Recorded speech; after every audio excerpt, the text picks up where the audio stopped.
माझं नाव वंदुमा इब्राहिम अम्मापूर आहे।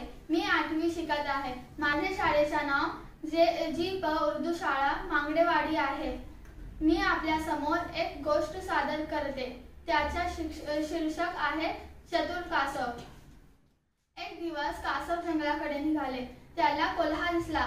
कोल्हा त्याच्या दिशेने येत होता। कासव घाबरले।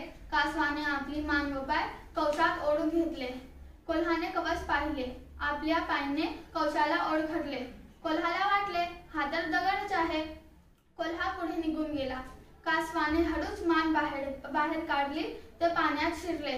कासवाने कोल्हाला आवाज दिला। कोल्हाने मागे वळून पाहिले तो स्वतःच्या म्हणाले, अरे अरे, शिकार हाताची गेले।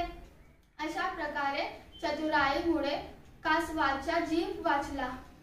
धन्यवाद।